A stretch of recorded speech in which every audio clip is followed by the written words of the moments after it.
I bet you didn't know that Chicago has its very own Japanese breakfast. At least I didn't until recently.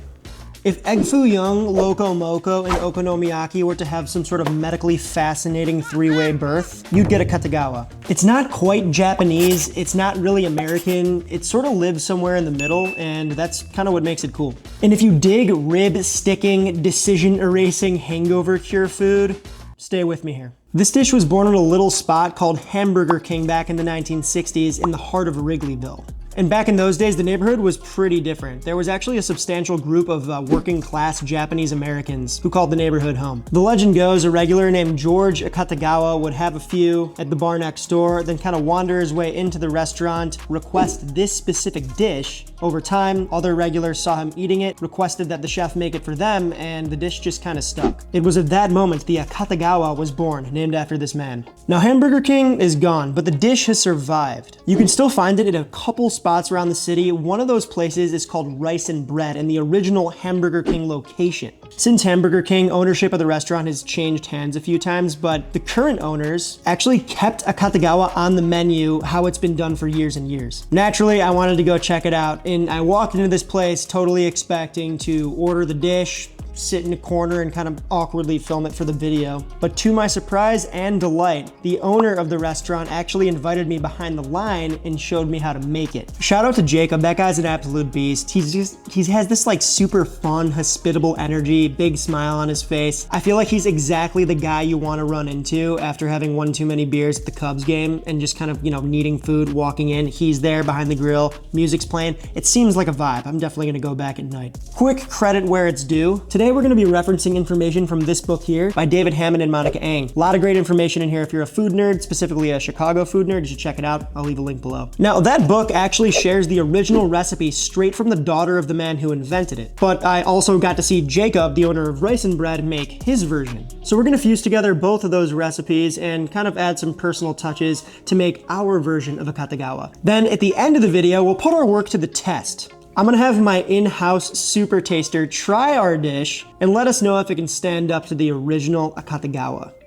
If you're anything like me, you need a good meal, but sometimes your dinner plan is just staring into the fridge waiting for it to manifest something out of nothing. That's where Factor comes in, and in just a few minutes, you've got a fresh, chef-prepped meal that tastes like an actual meal and not just another boy dinner. Recently, Factor has doubled their menu to over 80 meals every week, so dinner is never boring, right? There are plenty of Mediterranean options, Asian-inspired dishes, plus other global flavors that make eating stoke-inducing throughout the week. And yes, of course, there are the classics, chicken and broccoli, which kind of slap by the way, but also there's premium seafood, high protein meals, and even the option to swap proteins for free. All these meals are delivered fresh, never frozen, made with real ingredients, and designed to help you stay on track of your goals without stressing about what's for dinner on those super busy nights or when you get home late from work or something. Head to factor75.com or click the link below and use code AdamWittFB50 to get 50% off plus free breakfast for 1 year.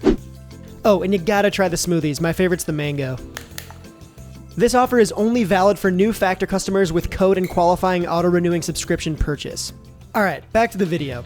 Akutagawa has gotta be served with a side of rice. Yes, you can make rice on the stovetop, but when I'm making regular white rice, 99% of the time, I use my rice cooker. You don't need a fancy one either. I used a cheapo one for my entire life up until recently, and it works great. I rinse my rice 5 times, then cover it with a finger's joint worth of water because that's what my grandma taught me, and it works every time. If you're doing this at home, definitely make the gravy first so you can hold it hot and pour it over your finished dish. All aboard the gravy train. Here's the thing.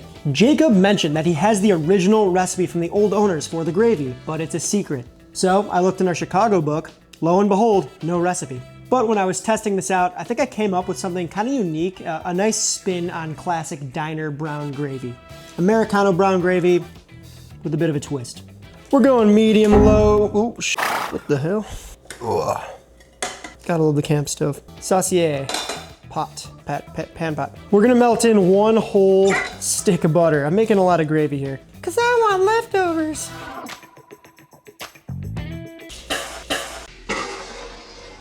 F***ing American butter, man. So much water. Now we just have some all-purpose flour, the same weight of flour as there is butter to make a roux. So we're gonna take our roux to a nice, not quite a New Orleans, you know, like super dark roux for gumbo or something, but not a pale roux either. We're going for something kind of in the middle, like a nice rich brown, I would say. You know, think gravy. You can do this over a medium-low heat if you're scared of burning your roux. Once you burn a roux, you kind of got to start over, but we shouldn't even get near that point doing this. Once this starts to brown, it happens fast, so watch yourself now. So now we are just going to start whisking in our chicky stock. You're gonna wanna incrementally pour in your chicken stock and make sure that it's fully whisked and smooth before adding more water so that your gravy has no lumps. All right, once we're about to this stage here, now I'm just gonna hit it with some black pep and some soy sauce, which is basically gonna be our seasoning. I didn't add any salt to this. And then for some extra umami and funk, just a dash of fish sauce. Let's see what this looks like here.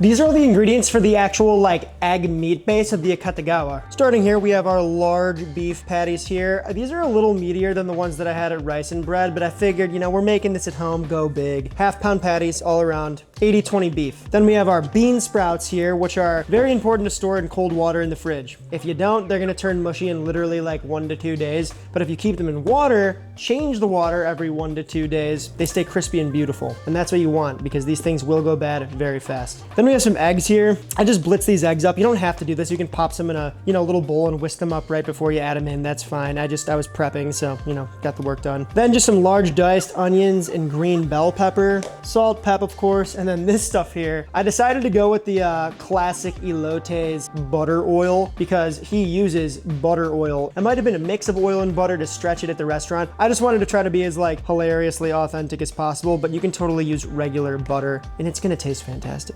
All right, this comes together very fast. It's kind of like a borderline stir fry. All right, we're gonna go high heat and I'm whipping the plancha out for this. Bean sprouts on. We're gonna go green pep and some onion. Can't forget that butter Earl. I'm gonna hit that with some black pepper, a little kosher salt, so that we may begin searing our hamburger. At this point I can start to kind of mix this up. Give this a little flipsy here. Looking nice. Now Jacob went pretty fine here. I'm gonna attempt to leave these a little bigger. Move it right on top of there for the time being.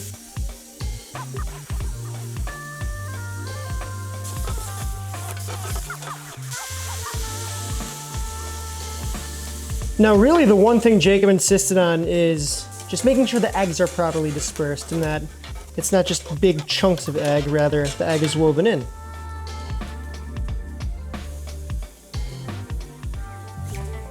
All right, we got our meat and veggies and our gravy. It's time to dish up.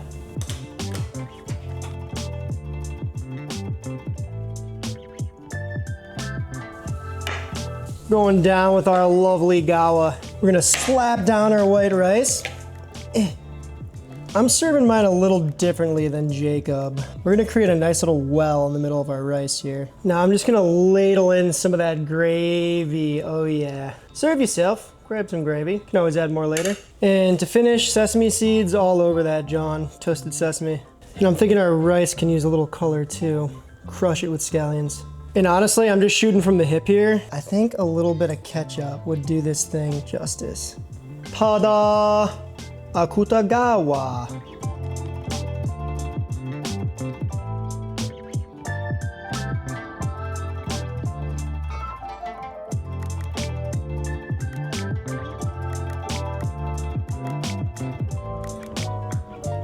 All right, we got our final dish in our toast. Now we gotta see if this thing's any good. Give it up for my Weifu, our in-house resident Supertaster. Happy to be of assistance. Fork or spoon? What about a spork? I love that. Okay, a little rice, a little of the meat and veg.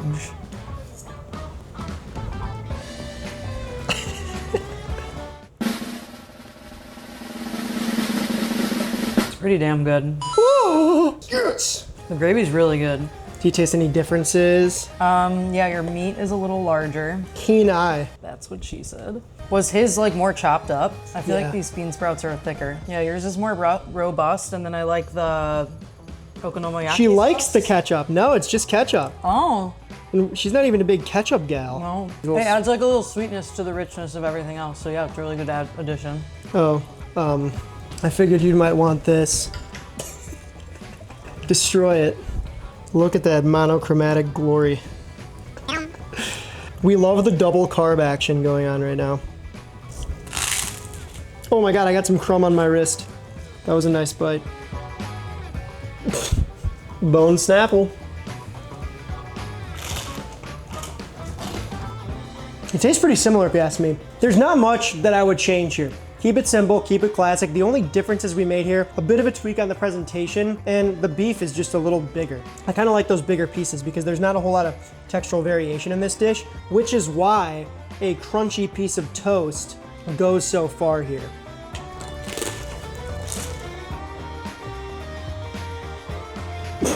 Oh my god, you're a pig. That was crazy.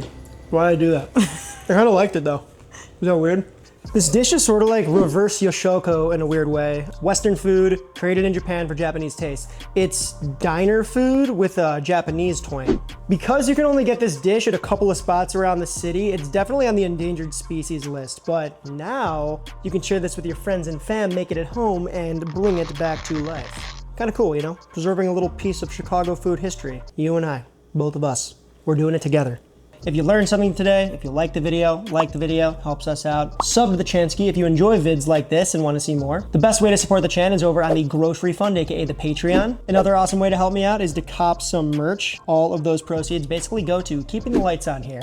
If you love to cook and want to meet other people who like to cook, come say what's good and introduce yourself in the Discord. Have a wonderful little community over there. I don't use the word wonderful very often, but it's dang wunderbar.